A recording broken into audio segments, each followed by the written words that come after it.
Durante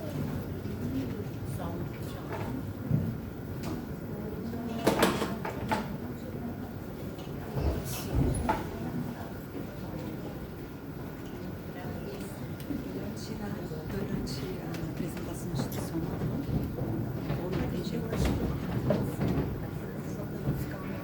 olá, bom dia, tudo bem?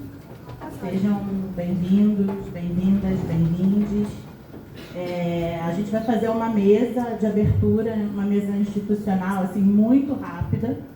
E para isso, para dar as boas-vindas a todos vocês, eu gostaria de convidar os meus colegas, professores, professor Vitor, vice-coordenador da pós-graduação, né, do nosso PPG em Estudos de Literatura, e gostaria de convidar a professora Thaís, a nossa vice-diretora do Instituto de Letras.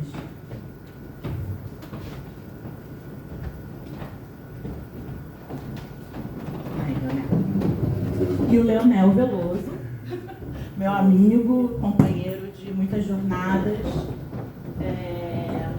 para a gente fazer alguns comentários e, enfim. Primeiro eu quero dizer...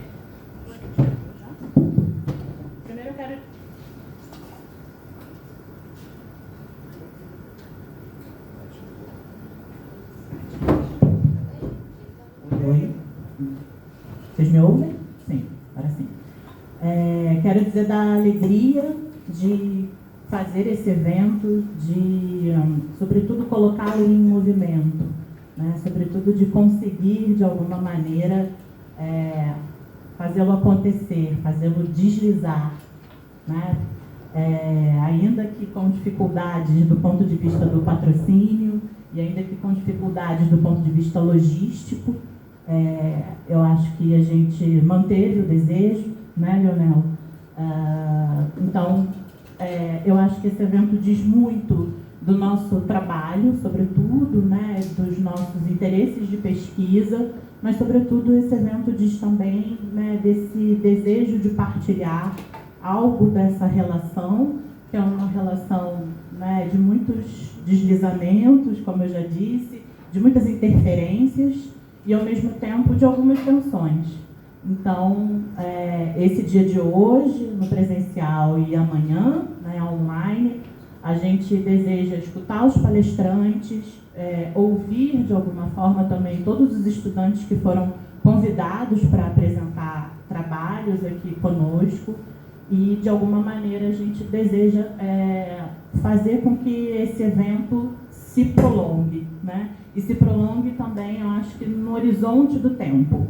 Então, esse horizonte, a gente entende, né, que talvez seja algo de uma possibilidade de uma repetição numa outra direção, de uma outra, né, de um outro novo que possa se fazer, considerando, claro, que a gente entende também que esse evento, né, pretende acontecer de novo no ano que vem. Esse é o nosso primeiro colóquio, literatura e psicanálise, mas a gente deseja fazer com que esse evento, de fato, possa ser uma prática, né? Uma prática da letra, de alguma maneira. Eu queria só ler esse microfone. Eu queria só ler um trechinho.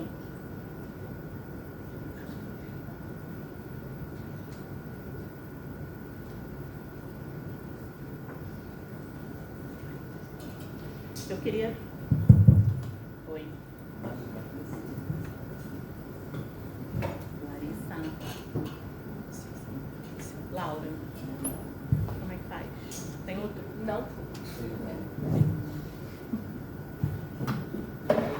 Eu quero ler dois trechos, né? Na verdade, eu queria ler um poema da Cristina Peri Rossi. Vai me levando. É um poema da Cristina Peri Rossi que, de alguma forma, eu acho que dialoga com esse tempo, né? Esse tempo de hoje, esse tempo de quarta-feira, que faz uma semana de 29 de outubro da semana passada. Acho que a gente não pode também, né, perder no horizonte o que vem acontecendo nessa cidade, do Rio de Janeiro, né? Então, o poema dela diz assim: nenhuma palavra nunca, nenhum discurso, nem Freud, nem Marty serviu para deter a mão, a máquina do torturador. Mas quando uma palavra escrita na margem, na página ou na parede serve para aliviar a dor de um torturado, a literatura então faz sentido. E para encerrar assim, essa minha breve fala, assim, esse meu breve, né, modo de dar boas-vindas a vocês, eu trago uma frase da Maria Gabriela Lençol, que é uma escritora portuguesa com quem eu trabalho acho que até hoje, né? Ela diz assim: quem escreve e quem lê, em mútuo, encontrarão o como seguir uma linha nova na colina adiante. Leonel.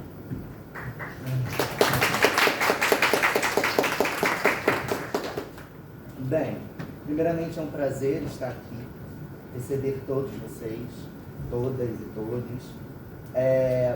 A que a Tatiana marcou anteriormente é um lugar do desejo, de sustentação do desejo, né? Do começo ao fim. Ontem nós estávamos colando adesivo na pasta, fazendo pastinhas e tudo mais. Existe muito isso aqui, né? Existe isso aqui, né? Marcando presença. E ontem também a gente estava conversando, né? Tipo, que saber é esse que a literatura coloca, né? E aí, logo em seguida me veio a imagem do próprio inconsciente, né? Que é esse saber que não se sabe, né? Eu acho que a literatura coloca em movimento esse saber que não se sabe, né? Há uma dimensão inconsciente ali de saber. E de alguma maneira, o leitor, né? O que o leitor faz como uma espécie de analisando, digamos assim, nessa relação com o texto, né? O que ele escreve? O que o leitor escreve desse efeito de leitura? É isso, esse efeito de leitura. Então, de alguma maneira, o que o leitor se coloca perante o texto é esse efeito desse saber, que é, na verdade, um grande não saber. Essa relação. E acredito, né, que as falas que nós teremos aqui ao longo desses 2 dias serão marcadas por esse efeito, por essa transmissão desse efeito, né? Isso eu acho que é o que nos marca, né? E acho que a psicanálise, e aí o Aco fala maravilhoso ali da psicanálise, né? Porque eu acho que uma implica a outra, é um modo assim, muito sofisticado assim, de ler, né? Esse não saber, né? E ao mesmo tempo ele avança com esse não saber da literatura, né? Se existe psicanálise, é porque há literatura, né? De alguma maneira é a literatura que permite a psicanálise também. Então eu acho que nós vamos acompanhar hoje essa leitura dessa transmissão.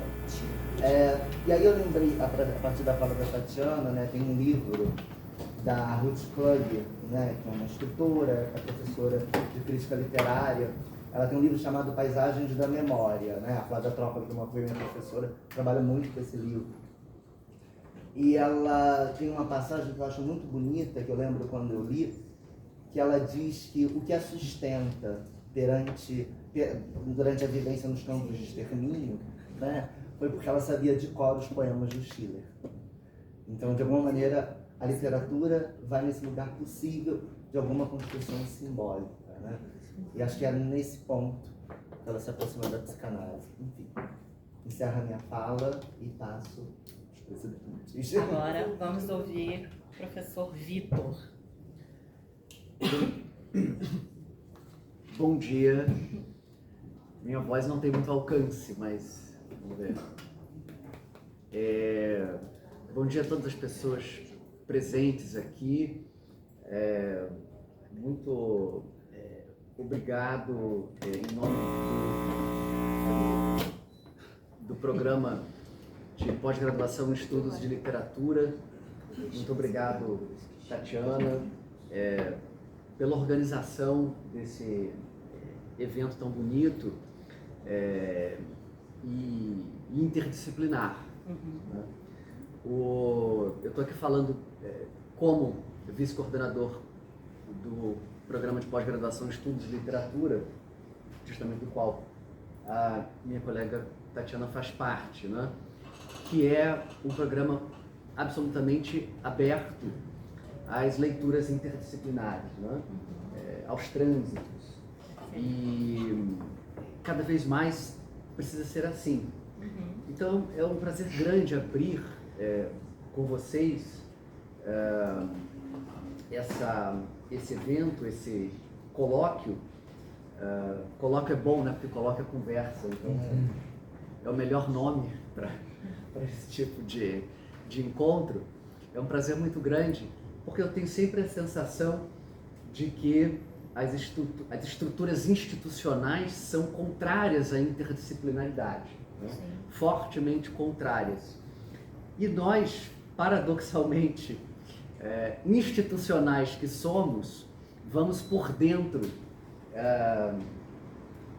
minando esse poder, subvertendo esse poder e institucionalmente mudando a instituição por dentro, né?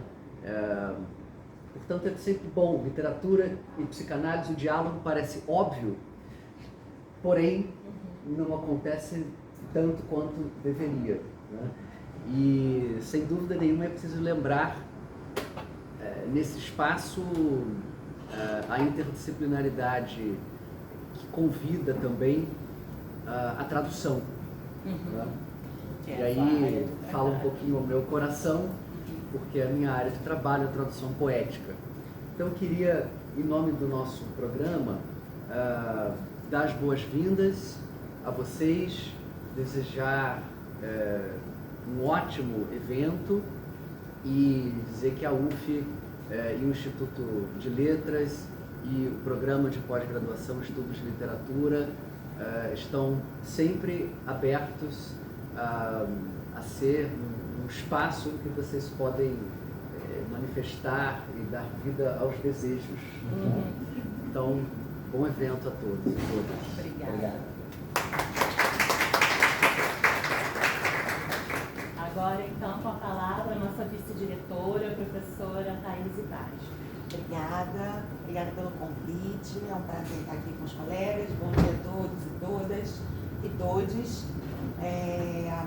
Dou as boas-vindas, né, a vocês, como diretora do Instituto em Exercício no dia de hoje. É um prazer, é uma alegria receber esse evento, Colóquio Literatura e Psicanálise, mais além da leitura, né? Então, registrar nossa satisfação em sediar um evento como esse, né, organizado pela professora Tatiana, professor Leonel e demais organizadores. Parabéns, né, pela divulgação, pela organização, né? Esse colóquio, né, o tema, que é bastante interessantíssimo, né, inclusive, reafirma o nosso compromisso da universidade, né, que estimula o pensamento crítico sobre áreas, né, diferentes áreas de conhecimento, reflexão sobre linguagem, sujeito, formas de ler e interpretar o mundo.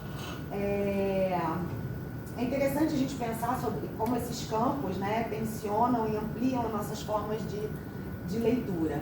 Então, que esse colóquio possa contribuir, né, de maneira relevante para o aprofundamento teórico, para a produção acadêmica contemporânea. Desejo debates profícuos, trocas, né, e debates profícuos, inspiradores e produtivos. Já peço desculpas porque eu vou precisar sair para minha aula. Sejam todos muito bem-vindos e bem-vindas e um excelente evento para vocês. Obrigada, professora Thaís. Bom, colegas, feito o ritual de abertura necessário, né? Eu gostaria de desfazer essa mesa e convidar imediatamente a nossa queridíssima colega de UF também, professora Tânia Rivera.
Ontem nós estávamos às voltas com as impressões, né, dos nossos cartazes, que demoramos um pouco a conseguir imprimir, e em algum momento, né, a gente se deu conta de que a gente precisava colocar os cartazes nos blocos O e nos blocos N, no bloco N, porque são os blocos da psicologia, né?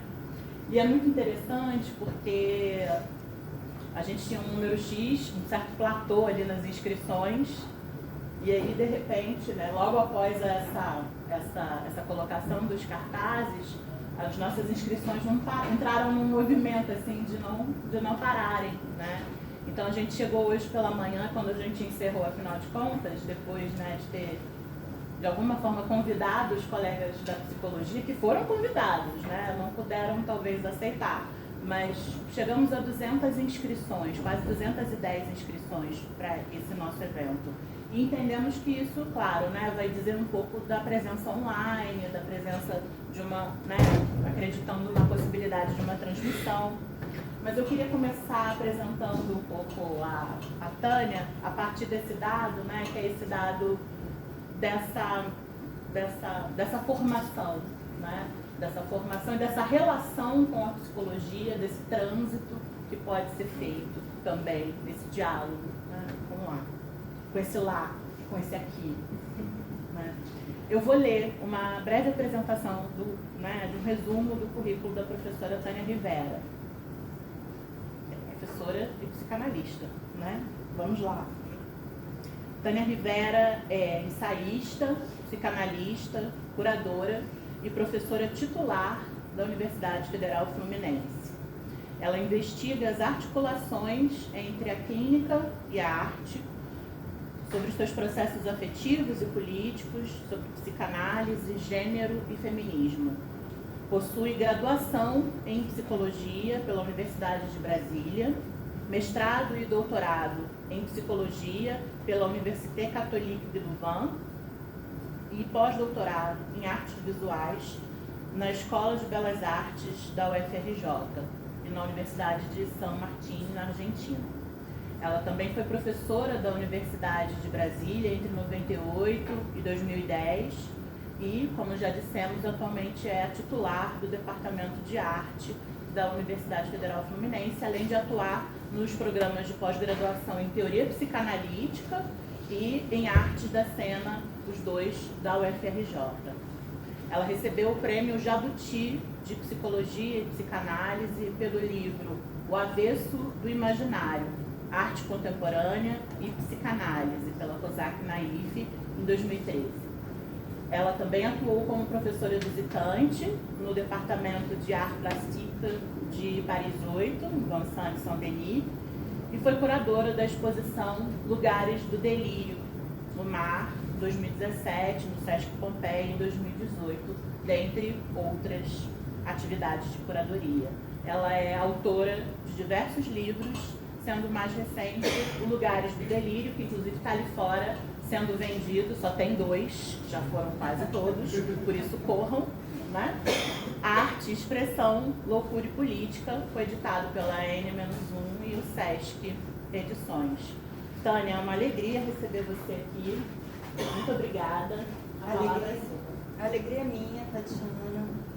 Quero te agradecer com muita sinceridade por esse convite. Muito interessante, né, estar na UF, que é a minha casa também, porém um pouco deslocada, me agrada muito. Eu acho que o deslocamento, ou talvez o deslizamento, que é a palavra que você usou agora há pouco, é algo necessário para o pensamento. E além de te agradecer, é claro que eu também quero fazer menção aos demais organizadores desse evento, para agradecer também a eles, Leonel Veloso, Rafael Santana, e também a todas as pessoas que estão tornando esse evento possível, especialmente Larissa e Laura, que estão aqui. Quero também agradecer o programa de pós em estudos de literatura, especialmente ao professor Victor aqui presente, e agradecer aos colegas, amigos, alunos aqui presentes nessa sala e também, enfim, mundo deslizante da internet. Muitos anos atrás, eu ouvi de uma conhecida, que é uma especialista em cultura japonesa, a Donatella Farani, que os japoneses leem muito, que eles leem muitíssimo e que a produção editorial no Japão é muito significativa, e a razão pela qual eles leriam, segundo ela, seria para não esquecer os logogramas. A gente sabe que os japoneses, eles não tinham escrita até cerca do século IV depois de Cristo, e eles tomaram de empréstimo, então, os ideogramas chineses para construir a sua escrita. É só no século IX que eles vão realmente ter uma escrita coincidente com a língua nativa.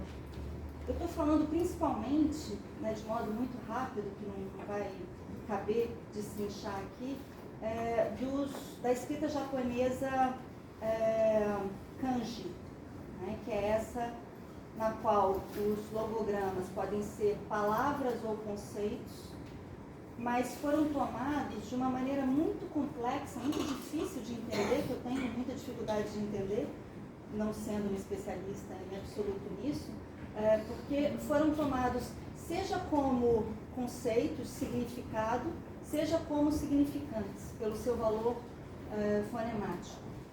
Isso faz da escrita japonesa algo muito complexo. Especialmente os kanji, eles podem ser lidos de duas formas. Existe a leitura kun, que seria a leitura nativa japonesa, e a leitura on, que é baseada na pronúncia chinesa. São cerca de 50 mil os kanji.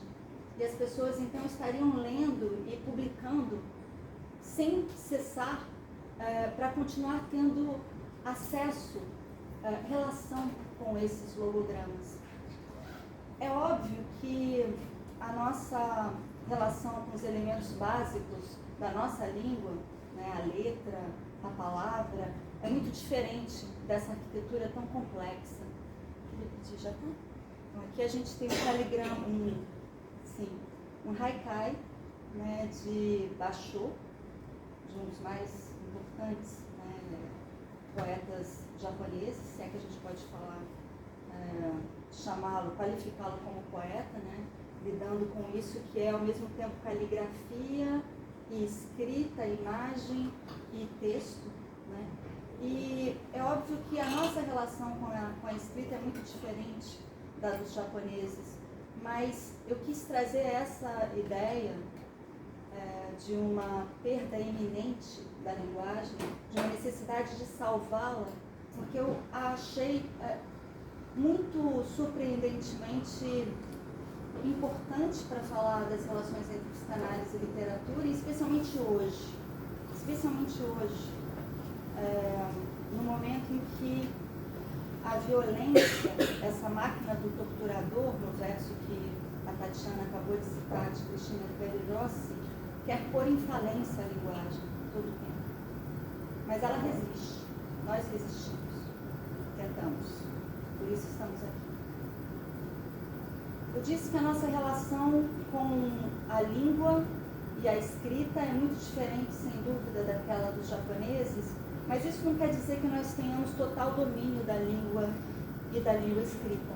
A gente sabe como a amplitude do vocabulário de cada pessoa num país marcado pela violência colonial como o nosso varia, e como isso é, obviamente, determinado por fatores socioeconômicos, raciais e de gênero, e determina, em boa medida, a própria amplitude do mundo cultural e social no qual essas pessoas, nós, podemos ou não deslizar. Ou somos colocados às margens, ou excluídos. Seja como for, a nossa posse e uso da linguagem está em constante disputa e perigo, em constante risco. É como se ela pudesse naufragar a todo instante. E é dessa constatação que parece tratar um dos marcos, né, da literatura ocidental. o poema tão conhecido, o poema de Mallarmé, de Stéphane Mallarmé, O Lance de Dados jamais demolirá a literatura, nem abolirá o acaso, né? Um lance de dados jamais abolirá o acaso, de Stéphane Mallarmé, que é um poema publicado em 1897. A gente pode passar, Larissa, um slide após o outro, até chegarmos num slide em branco, daqui a pouco. Aqui trata-se, óbvio, da tradução de Haroldo de Campos para a editora Perspectiva. E esse poema, ele dá notícias do naufrágio da linguagem, me parece, e ao mesmo tempo, talvez ele nos faça uma espécie de promessa de que desse naufrágio possamos nos salvar. Eu vou ler essa última parte, né, esse recorte da última página desse poema, que diz: uma constelação vigiando, duvidando, rolando, brilhando e meditando, antes de se deter em algum ponto último que o sagre, todo pensamento emite um lance de dados. Por entre uma constelação de signos, uma constelação assumindo a arbitrariedade que os encadeia, o poema nos convida a rearranjar aos nossos olhos e às nossas mãos, por isso eu fiz questão de trazer um pouco da minha nessa foto. Ao virar a página, ele nos convida a rearranjar o nosso lugar no mundo. É como se pela leitura o poema nos fizesse existir, fora e ao mesmo tempo dentro do poema e desse naufrágio. Ele talvez nos lance a nós, leitores, como dados, sujeitos ao acaso, sem garantia do logos, mas também dados, estando dado que existimos. Eu vou escolher ainda com as minhas mãos e olhos uma das combinações possíveis desse poema que traz tantas sutilezas gráficas, né, numa dança que também coloca em questão, é óbvio, a diferença entre imagem e linguagem. Eu vou escolher uma das combinações possíveis a que nos convida a essa diferença entre fontes usada pelo autor, pelo poeta, para dizer assim: mesmo quando lançado em circunstâncias eternas do fundo de um naufrágio, seja o mestre como se nada terá tido lugar senão o lugar, exceto talvez uma constelação, aquela mesma que eu citei. Podemos passar para o próximo slide e deixar em branco? Obrigada. Eu fico com a ideia aqui de que é o mestre que é lançado. A afirmação de que o mestre seria nada. Para afirmar, propor aqui, que a psicanálise nasce de tal constatação, ou melhor, de tal ato também. O ato de assassinato do pai, na ficção ou no mito teórico de Totem e Tabu, que é um texto de Freud de 1912, como se sabe, e também do Complexo de Édipo, desde a interpretação dos sonhos, esse texto fundacional da psicanálise, publicado, na verdade, em 1899, mas com a data de 1900 como a abrir o século. Nesse livro fundante, a linguagem vacila todo o tempo, porque a interpretação dos sonhos, longe de ser um código que faz corresponder cada imagem onírica a um significado, o que ela realiza na cultura é uma quebra da estrutura do signo.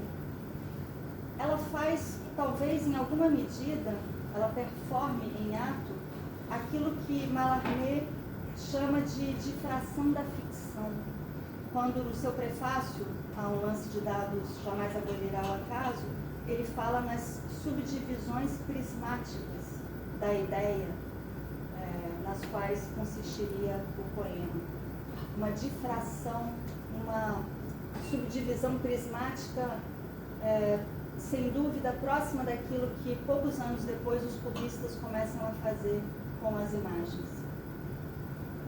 se trata de uma perturbação da amarração entre palavras e coisas, de que o Pai, Deus, em última instância, seria a garantia.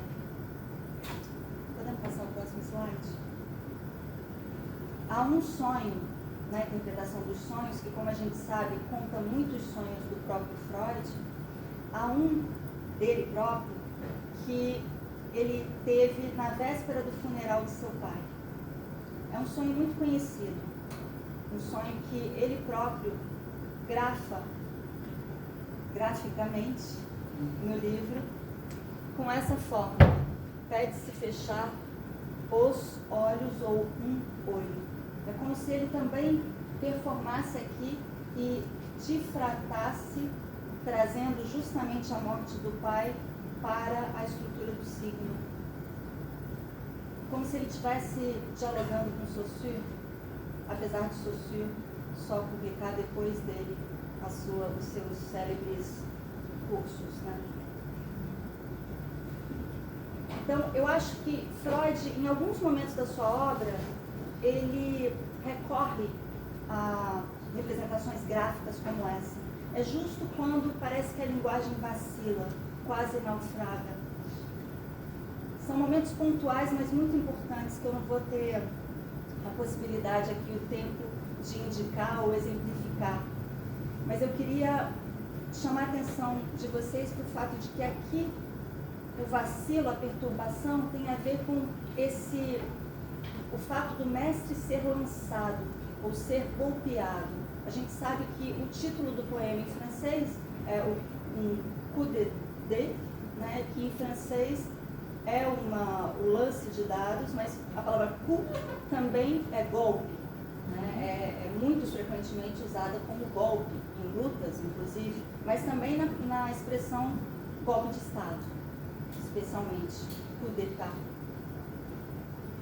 Esse golpe, ele golpeia o mestre e o torna como se nada, ainda para citar uma das minhas prismáticas leituras aqui do poema.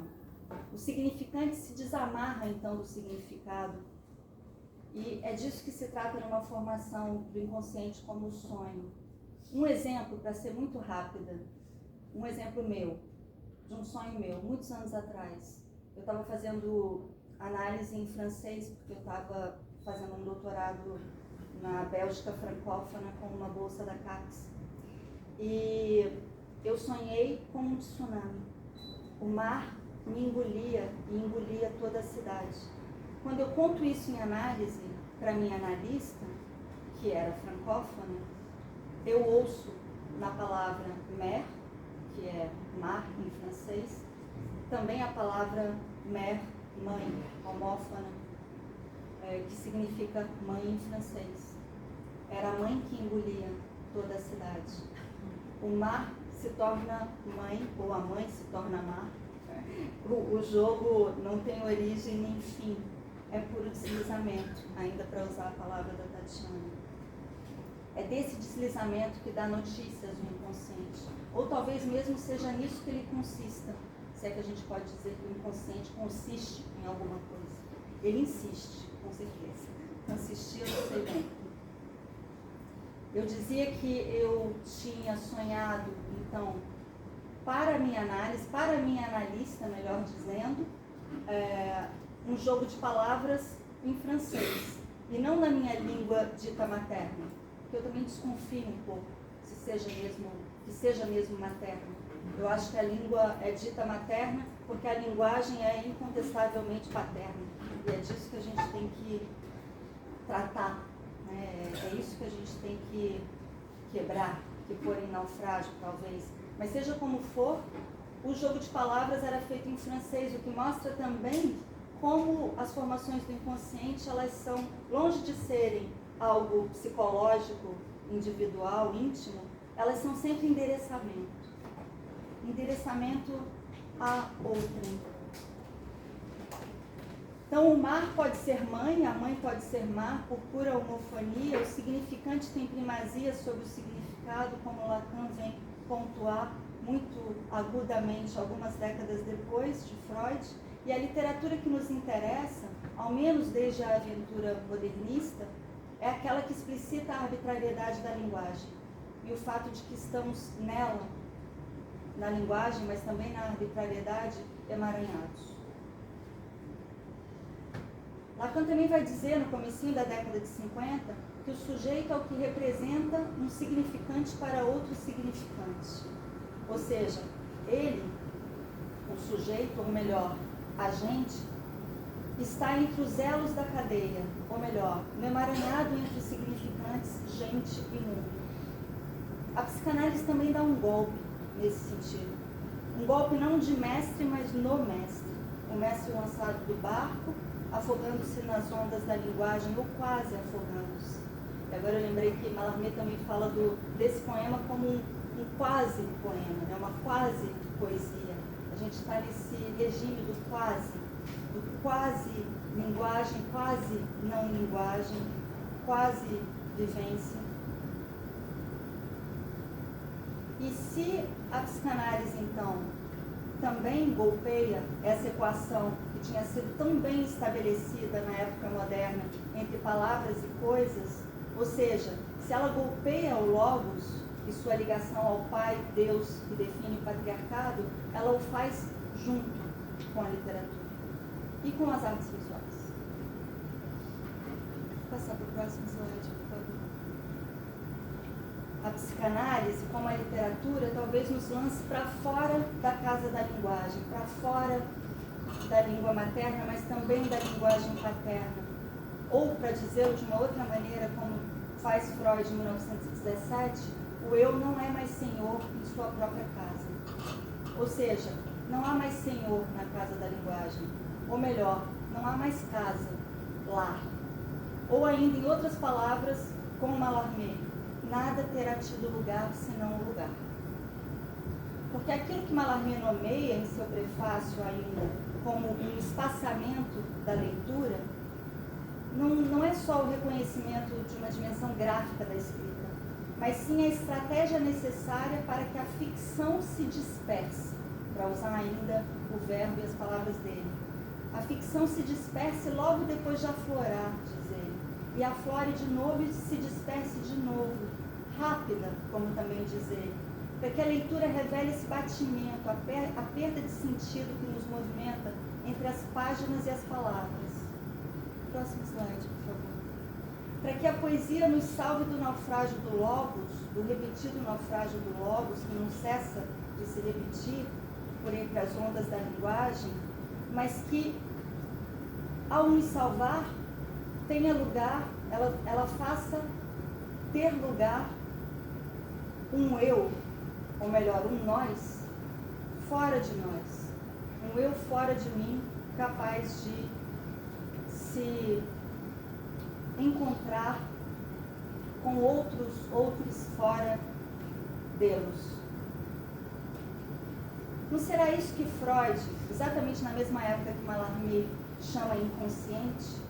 Ou seja, o inconsciente não seria uma potência de crítica do logos, desmantelamento do signo, demolição das grandes narrativas e, portanto, promessa de outros protocolos de representação, como buscam especialmente os surrealistas, mas muitos outros movimentos em literatura e arte nesse momento tão vibrante da cultura que foi a primeira metade do século XX?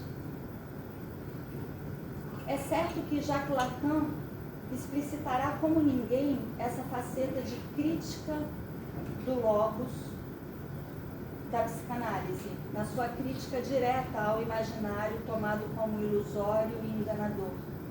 Mas não se trata de tomar criticamente o imaginário para recorrer ao logos como lugar da verdade, e sim de desestabilizar essas fronteiras mesmas. Próximo slide, por favor. Trata-se da crítica do eu como senhor da razão e agente da linguagem, e de fazer de nós, em vez de agentes da linguagem, gente de linguagem, eventualmente podendo tomar o lugar de agente junto também. A aventura da literatura modernista e da arte moderna ela é similar à busca da psicanálise, ou melhor, corrigindo, trata-se da mesma busca. Isso. Não, volta, por favor. Esse trabalho da Hélida Tessler, que é uma artista, amiga querida do Rio Grande do Sul, ele, como vocês viram na descrição da obra feita pela própria Hélida, né, ele consiste na desmontagem dessa máquina de escrever, que talvez seja sempre a máquina de tortura do pai. Essa desmontagem, de um modo que torna a máquina texto, um texto não texto. Trata-se de soltar as rédeas da linguagem, de desmontar a máquina de escrever do pai, a máquina do patriarcado. Isso corresponde ao descentramento do eu e à subversão do sujeito. É óbvio que eu estou fazendo uma leitura política disso. Vocês já perceberam? Uma leitura flutuante ou deslizante, no sentido não de uma flutuação que desconecta do real, mas ao contrário, no sentido de uma leitura que tenta recusar a reverência ao mestre pai, seja ele Mallarmé ou Freud, para fazer a teoria flutuar conosco no mundo, historicizada, situada. Ela não paira mais sobre o mundo, ela nunca pairou na realidade, mas ela flutua, desliza conosco. Trata-se de apostar que a psicanálise analisa essa sociedade, a sociedade patriarcal em toda a sua violência, que ela a analisa, como já dizia Juliette Mitchell na década de 1970, né? E ao analisá-la, faz ver sua máquina, como essa aqui. É óbvio que isso destrói a máquina, pelo menos em princípio. Talvez seja possível remontá-la, não sei bem, não entendo nada de mecânica de máquinas de escrever, mas aposto que algo fique desconjuntado. Eu gosto de falar em uma dissecação do patriarcado realizada pela psicanálise, que aí fica mais nítido que se trata não só de analisar, quer dizer, quebrar, não só de desmontar, porque pode montar de novo, mas quem sabe um dia de colocá-la na mesa de dissecação, que é uma mesa na qual ficam cadáveres. A isso tudo, a essa aventura, corresponde o desarranjo, a desconexão consigo mesma como modalidade de presença. Uma estranha presença, essa que Freud chama o estranho, um Heimlich, do texto muito conhecido de 1919, o incômodo, o infamiliar, esse termo que convida à tradução, Vitor, e outras tradutoras aqui presentes, e que não é só intraduzível, mas é uma espécie de máquina de tradução infinita. Esse Heimlich de Freud não se reconhecendo na porta do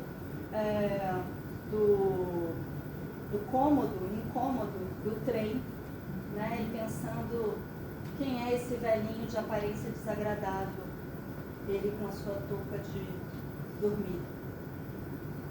Esse estranho de Freud não se reconhecendo, o eu fora de sua própria casa, fora de si, tudo isso é político, pois diz respeito à negociação entre eu e outro, ao reconhecimento de si, de outrem, da gente. E é precisamente disso que se trata para Freud na literatura, de um modo de colocar-se fora de si para transmitir o íntimo, para fazer do singular o comum compartilhado. Isso Freud faz já em 1907, nesse outro texto, curiosamente talvez menos comentado e discutido do que o Heimlich, que é Escritores Criativos e Devaneio. Escritores criativos, ou o escritor e o fantasiar, como na tradução mais correta, mais justa para o título alemão, esse escritor, ele não corresponde exatamente ao nosso termo escritor, né? Ele quer dizer em alemão Dichter, der Dichter, quer dizer o artista em geral, né? Muito mais amplamente. O escritor ou a escritora, então, a artista, é disso que se trata nesse texto de Freud, que começa assim: nós, leigos, sempre fomos muito curiosos de saber de onde essa singular personalidade, o escritor, retira seu material e como logra nos tocar tão fortemente com ele, provocando em nós emoções de que talvez não nos julgássemos capazes. Que nos provoque emoções não nos surpreende, mas de que não nos julgássemos capazes? Curioso. É como se a gente precisasse da literatura para ser capaz de sentir. Seja como for, talvez se trate de não só alargar o leque das emoções, mas inventar emoções, justamente. Para Freud, as perguntas concernentes à literatura, em primeiro lugar, são nesse texto de onde vem e como chega a nos tocar.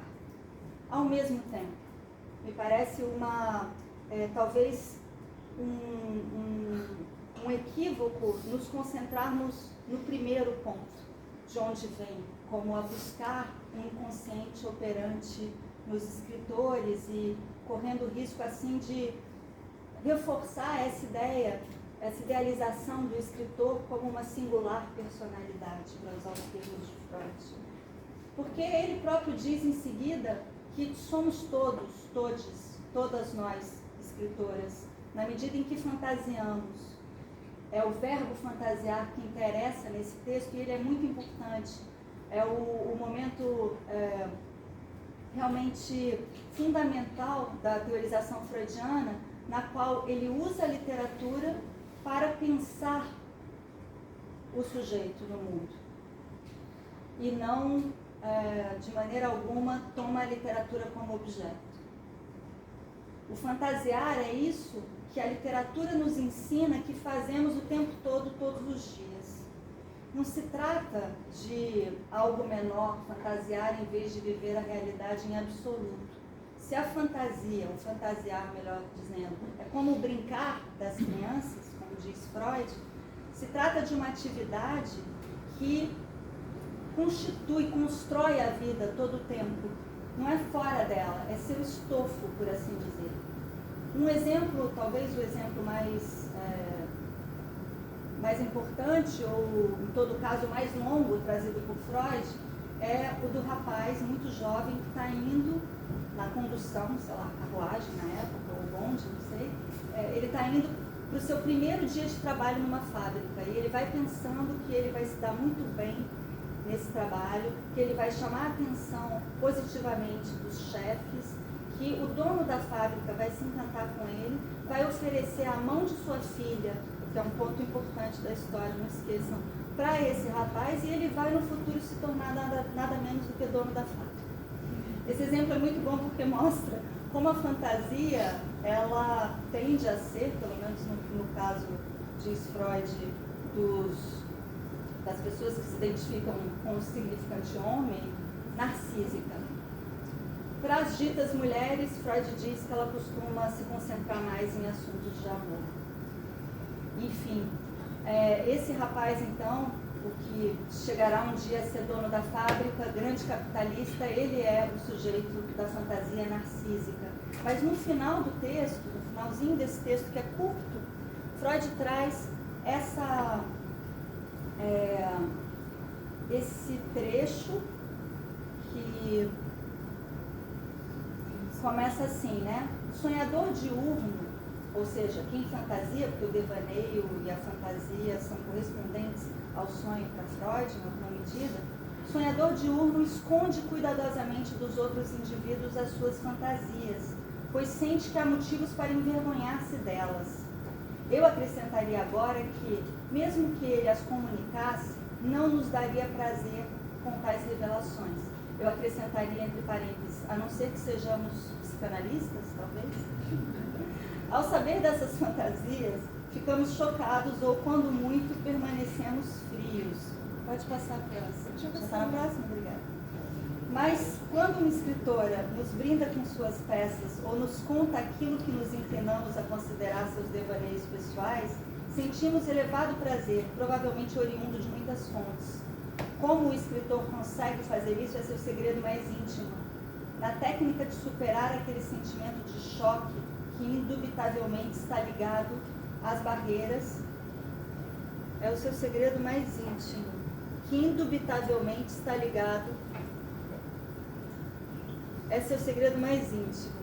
Interessante, eu acho que o inconsciente está realmente nas máquinas, tá? Nessa relação com as máquinas. O meu texto se desconfigurou e eu perdi uma parte. Como o escritor ou a escritora consegue fazer isso é seu segredo mais íntimo.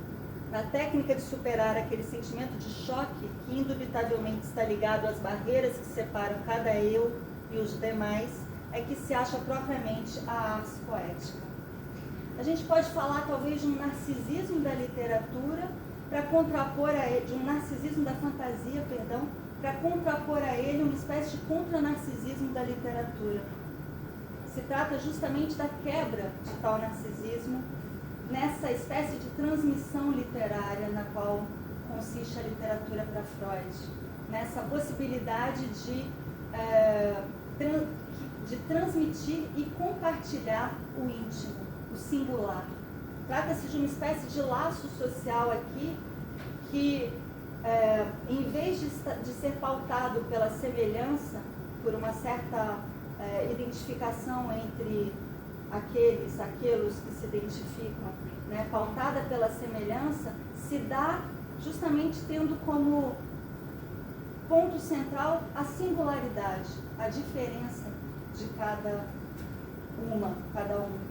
Se trata de uma espécie de compartilhamento daquele terreno no qual justamente eu me ponho fora de mim. A autora que nos ajuda a prosseguir nessa linha é Lu Andréa Salomé, uma grande psicanalista que eu não vou aqui apresentar pelas ligações que ela teve com homens importantes, que costuma ser o caso. Ela faz uma verdadeira revisão da teoria do narcisismo. Num texto de 1921, que é muito pouco estudado, se chama Narcisismo como Dupla Direção, ela revira o conceito freudiano de narcisismo para propor que a libido seja o processo, diz ela, que se daria entre a solidão conquistada e o que conjuga, o que fusiona. Solidão conquistada, ok, de um lado, mas também o que conjuga a outros ali, e uma tensão entre os dois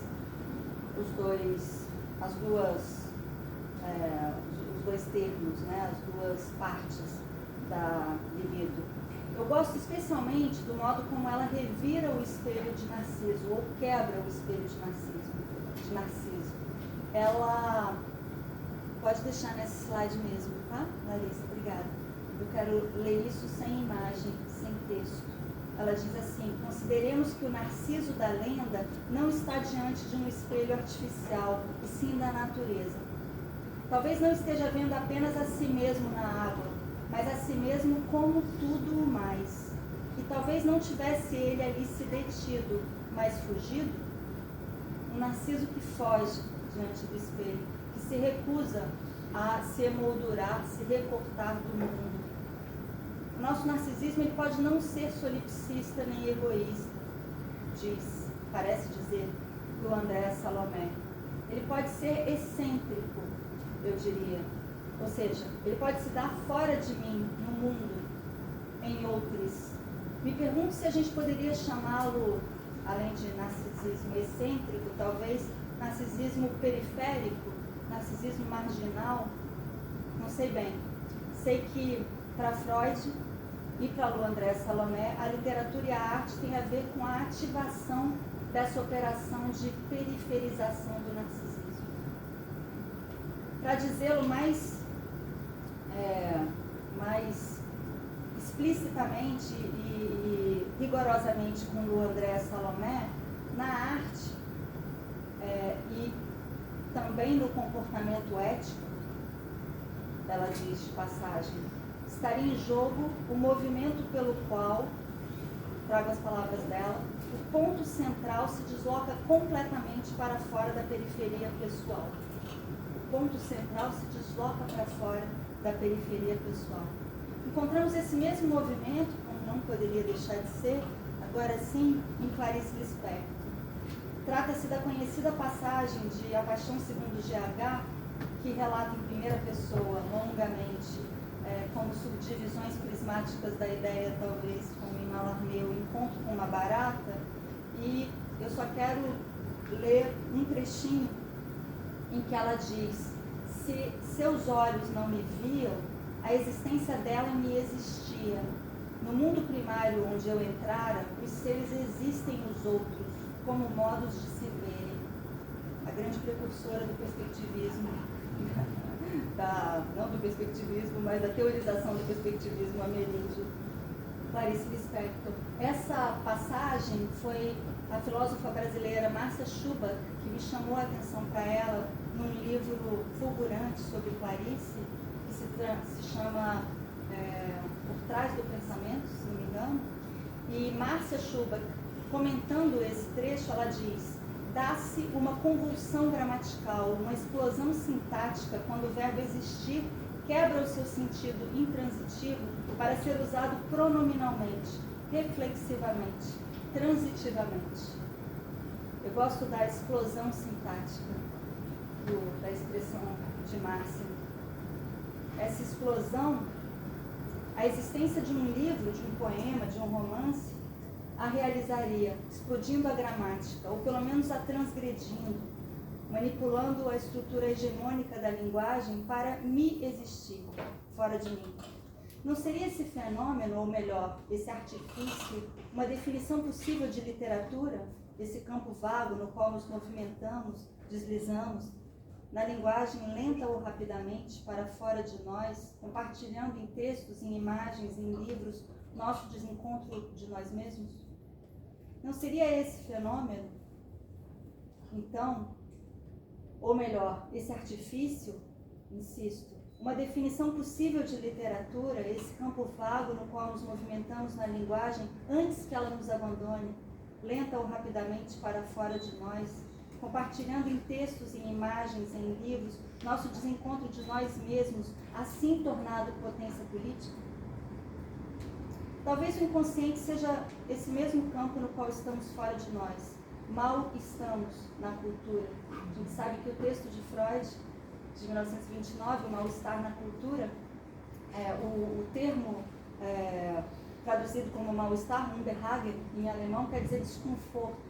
Mas a tradução, muito convenientemente, me parece, marca que nós estamos na cultura, ainda que mal estejamos nela. Mal estamos sozinhos, portanto. Não mal estamos sozinhos, perdão. O mal-estar nos leva a pensar que estamos sozinhos, mas não estamos. Então, para dizer de novo com o André Salomé, trata-se de deslocar o ponto central para fora da periferia pessoal. Próximo, por favor. Deslocar o ponto central completamente para fora da periferia pessoal, como faz esse desenho de Estela do Patrocínio. Peço licença para trazer Estela do Patrocínio, essa mulher que é uma grande artista, foi uma grande artista, que conseguiu a façanha de fazer sua voz continuar ressoando muitos anos depois da sua morte, se não me engano foi em 94 que ela faleceu, como interna, paciente da colônia Juliano Moreira, né? Eu não creio que Estela do Patrocínio tenha feito poesia, estritamente falando. Eu acho que considerar o seu falatório, como ela o chamava, poemas, é um modo de domesticar isso que é inclassificável, que é essa explosão de uma fala no mundo. E é graças também a pessoas que ali estavam com ela e gravaram o falatório, parte do falatório, que isso segue ressoando entre nós, especialmente a Carla Gualhardi, que foi a artista que manteve as fitas durante muitos anos e pôde depois digitalizá-las, né? Estela do Patrocínio escreveu, no entanto. Ela escreveu, além de alguns desenhos nesse caderno que lhe foi dado por uma estagiária de psicologia, que trabalhou na colônia, ela também escreveu um poema, que está nesse slide. Esse sim, poema que faz também uma subdivisão prismática, ou quase um caleidoscópio do eu e da sua casa, né? E notem que aqui casa, mundo, terreno, prédio, terra tornam-se no final terreiro, o lugar comunitário dos grupos religiosos de matriz africana, que implicam toda uma convivialidade, um cuidado mútuo, como sabemos, um modo de construção social. Os terreiros onde nasceu também o samba, inclusive, né, num momento não tão distante do nascimento de Estela, do patrocínio. Próximo slide, por favor. Talvez o inconsciente ele seja descritivo demais para falar disso tudo. Como reconhece Freud, né, ele reconhece que o termo inconsciente nomeia descritivamente o que não está na consciência e que talvez seja melhor substituí-lo por isso, né, como faz Freud em 1923. O isso, esse pronome neutro das coisas em geral, e que em 1932 ele vai, aqui é um manuscrito de uma parte das conferências, das novas conferências de introdução à psicanálise, e ele vai desenhar, então redesenhar o esquema do aparelho psíquico aqui, e vejam que interessante como ele risca os desenhos e ele chega ao final, o desenho final, que está graficamente, não é domesticado no livro, mas que aqui no manuscrito a gente vê como se mistura com o texto freudiano. Podemos passar para o próximo? Ficou um pouco borrado, talvez, um pouco desfocado, mas eu tentei aproximar a câmera. Próximo ainda. Essa espécie de olho, não sei se dá para ver bem, tem no seu centro I, que é eu, né? E embaixo, ali quase fora, justo nessa passagem dentro e fora, S, que é isso. Eu queria, para terminar, pedir para vocês que olhem esse slide, esse grafismo freudiano, esse desenho, e façam mentalmente as letras, as palavras, as frases escoarem dessa abertura, dessa espécie de abertura que somos nós. Obrigada.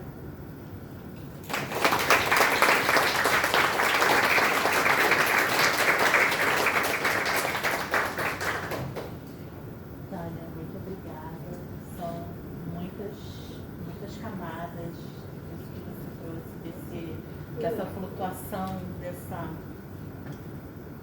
desse surf, né, no qual a gente pode pegar essas ondas, né, ondas, eu acho que de diferentes modalidades, né, de diferentes tamanhos.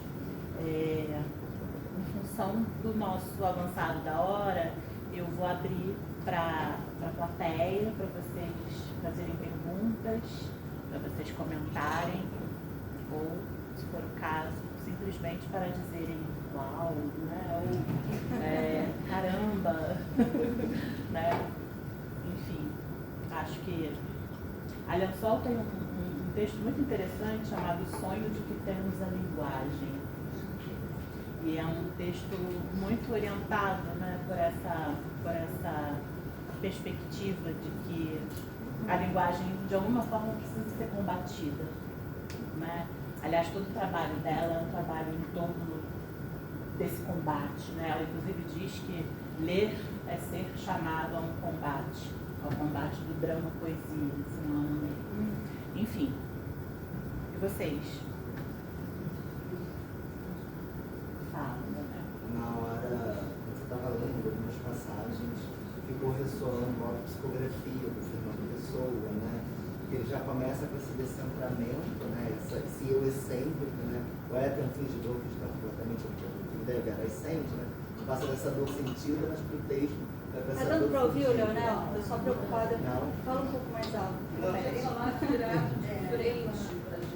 Isso. Mas como eu trabalho com literatura portuguesa, então muito da sua fala ressoou para mim diversas vezes o poema Autopsicografia do Fernando Pessoa, né?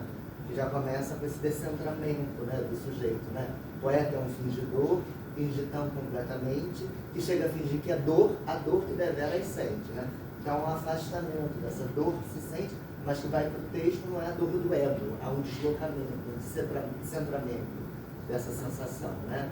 E mais abaixo tem uma construção que eu acho belíssima, que ele vai fazendo um jogo que vai tornando ambíguos os pronomes, porque ele não vai propriamente nomeando quem, mas ele lê. Aos que leem o que sentem, né? Na dor lida, sentem bem, né? Ou seja, aí esse bem também é uma ambiguidade terrível, porque bem o quê? Está bem, tudo bem? Ou sentem de verdade aquilo que está sendo lendo? E ele mais embaixo vem, não as duas que ele teve, ele quem? O poeta, nem a dor fingida, não é a dor fingida do poeta, nem a dor verdadeira do poeta. E aí ele acrescenta, só a que eles não têm. E aí de alguma maneira ressoa aquilo de como o texto, a partir do poeta em fantasiar, alarga, né, essa dor para além daquela dor que estava prevista, digamos assim. Então esse poema ressoa esses dois momentos da sua fala. Assim. Agradeço muitíssimo. E ao mesmo tempo você faz a provocação, né, sobre o falatório da Estela, de que o poema também pode ser, né, ou, nesse caso, é uma forma de domesticação. Eu acho que é uma provocação interessantíssima, porque ao mesmo tempo é uma domesticação em muitos aspectos, né, do próprio Heinrich, né, que é desse lugar também caseiro, familiar, mas também, né, de estranhamento. E eu penso isso um pouco também em diálogo com, acho que com o que o Leonel está trazendo, né? Nessa dimensão de que o poema, ele acolhe também alguma coisa. O poema acolhe alguma coisa dessa ideia, né? De uma possibilidade de domesticação de alguma coisa, de uma experiência do inenarrável, do selvagem, né? Do inapreensível. Não sei. Pensemos juntos, né? O que mais? Diga. Só uma coisa, eu fiquei muito assustado quando você chegou, professora, nessa última imagem, porque eu ainda fiquei... Tá dando para ouvir, gente? Fala um pouquinho mais alto, Eu fiquei muito Marcos. assustado quando a gente chegou nessa imagem, porque eu tentei fazer uma espécie de passagem da primeira para ela. E aí, quando eu vi aquela representação ali do aparelho psíquico, eu falei, nossa, mas o Freud está fazendo haikai. Até que eu senti que é, porque se você inverte a palavra, né, fica... Não era. Muito bom, adorei.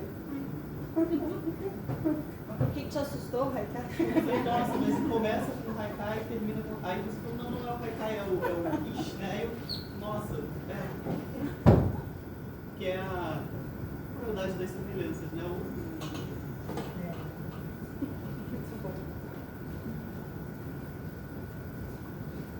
Fala, Carla. Carla. Alegria ter você aqui. Uma honra. Imagina, uma honra minha com vocês. Tânia, eu gostei demais, eu fiquei um pouco impressionada com a imagem da dissecação do cadáver patriarcal. Achei muito precisa. Mas, ao mesmo tempo, me deu a sensação de ser uma dissecadora. Você é?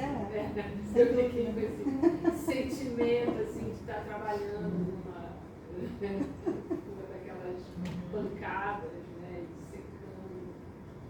Mas, ao mesmo tempo, nós hoje, no Rio de Janeiro tem uma noção ampliada, né, ainda que a gente esteja em Niterói hoje, estamos cercadas de cadáveres produzidos pelo patriarcado. Então, eu fiquei um pouco pensando quanto ainda a gente vai ter que dissecar, porque não são esses cadáveres produzidos pelo patriarcado que a gente tem que dissecar. São esses cadáveres a gente tem que honrar no nosso momento. E acho que isso, a arte, a poesia, faz melhor do que a teoria, embora eu eu venho fazendo via teoria. Cada um vai com as armas que tem. Né? Então, eu queria pensar com vocês, talvez, nos limites dessa nossa tarefa de dissecar o patriarcado. Sem querer ser pessimista, mas ao contrário, querendo pensar como você termina convidando a uma abertura. Né?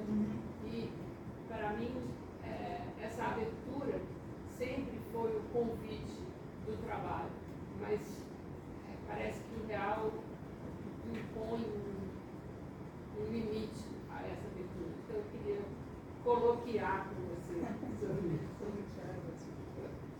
Bom, muito obrigada por todo mundo que falou e por todo mundo que está aqui, para todo mundo que está aqui também. Eu acho, Leonel, claro, eu também fiquei com o Fernando Pessoa ressoando, né? E eu acho que o Fernando Pessoa, sem dúvida, o escritor que está ali mais diretamente lidando com isso. É muito interessante que seja um português a fazê-lo, né, e não um alemão.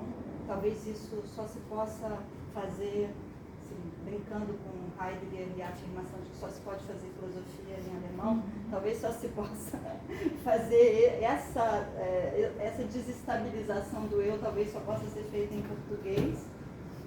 Mas eu te ouvindo, e te agradeço muito por trazer essa conexão com o Fernando Pessoa, e estou muito contente que a gente vai poder te ouvir daqui a pouco também, né? Hoje ou amanhã? Não vai falar disso, mas vai falar disso de alguma maneira, imagino, aposto.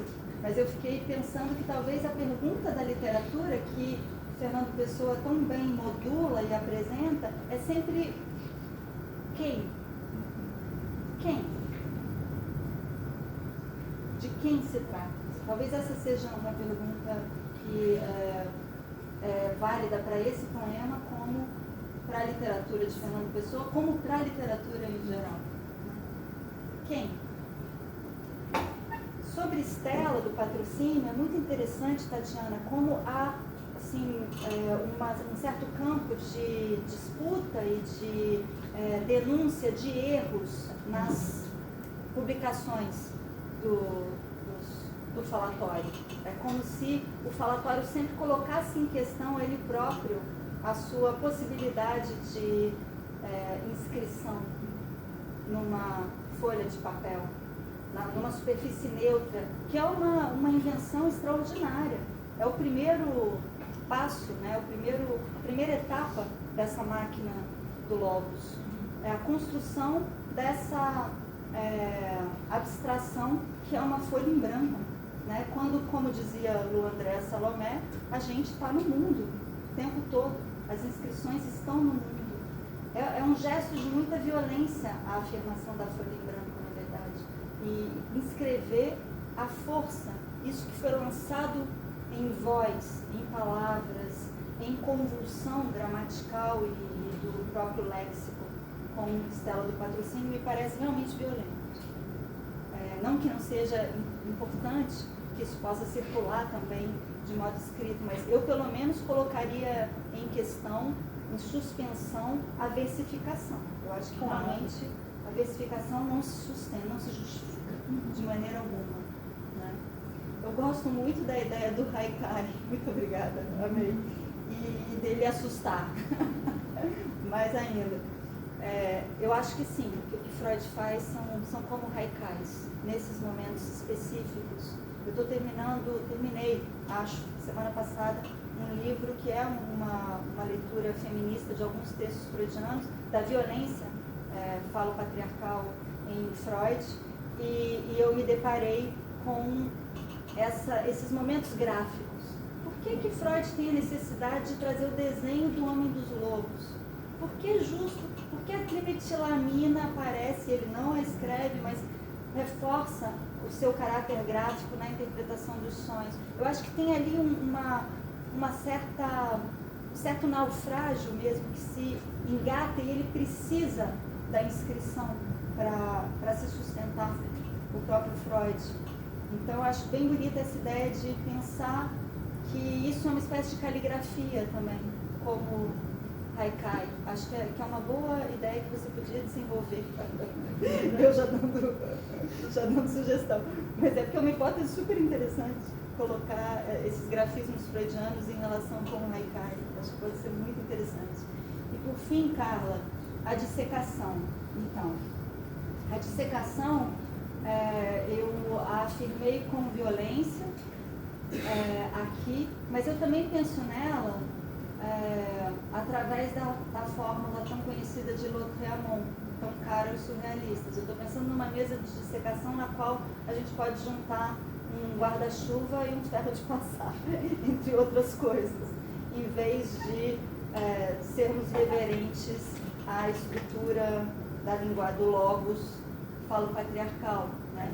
Mas você tem toda a razão em chamar a atenção para o fato de que o cadáver, né, o lugar do cadáver é hoje um topos, né, uma questão política para a gente.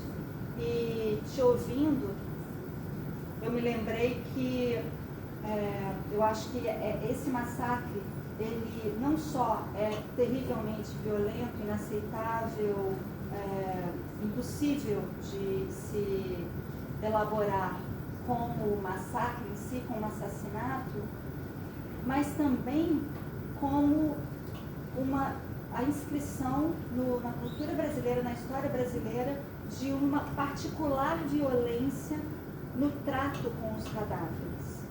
É de Antígona que se trata, né? Se recusou a esses cadáveres os ritos mínimos, dos quais a dissecação é parte. E dissecar um cadáver também é, de alguma maneira, dar um lugar a ele. Não é a mesma coisa do que deixá-lo para ser comido pelos urubus, né? E o que a gente está vivendo desde a semana passada é Antígona aqui, agora. Ou seja, a necessidade de, não sacrificialmente como Antígona, mas a necessidade daquelas pessoas que se colocam como Lu André Salomé no lugar de uma tentativa de sustentação ética, que é artística, pode ser artística ao mesmo tempo, tem que chamar atenção para essa necessidade dos ritos civilizatórios. Nesse sentido, a dissecação pode ser tomada como um rito civilizatório. A gente disseca para civilizar, agora sim, o patriarcado e desmantelar a equação, uma das equações que o sustentam, que é a equação que coloca no mundo feminino a natureza e no mundo paterno, masculino, a civilização. Obrigada.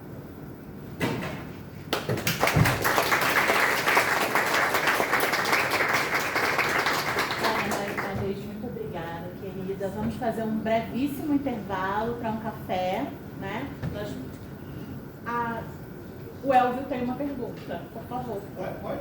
Pode, vai. Quando os colegas falaram, eu fiquei pensando na imagem da máquina, da dissecada, e também no palavrório da escala do patrocínio, que me parece, em alguma medida, que é uma desmontagem, talvez, da poesia, e pensando até pelas palavras, né? Casa, mundo, terra, esse patriarcado, teve mais tempo que pensei no Édipo, essas palavras são alguma coisa disso daí. Precisou desmontar toda a máquina para poder chegar e alguma coisa que tinha que ser fundamental você chamar a atenção para isso, até porque é muito importante a gente notar que Stella do Patrocínio, no seu falatório, que sim, faz explodir a gramática e o vocabulário, a linguagem, em alguma medida, como diz Márcia Schubach, daquele trecho de Clarice Lispector, mas também é muito importante notar que essa modulação que ela faz da casa, mundo, terra, que eu acho que é comparável, talvez seja uma outra maneira de dizer o eu não é mais senhor em sua própria casa, né? Essa modulação que ela a faz de dentro do manicômio. Então é um modo, né, essa modulação, esse poema, é um modo de demolir os muros do hospício. Nada menos do que isso. Bom, obrigada. Então, voltamos em 10 minutos, no máximo, tá bem?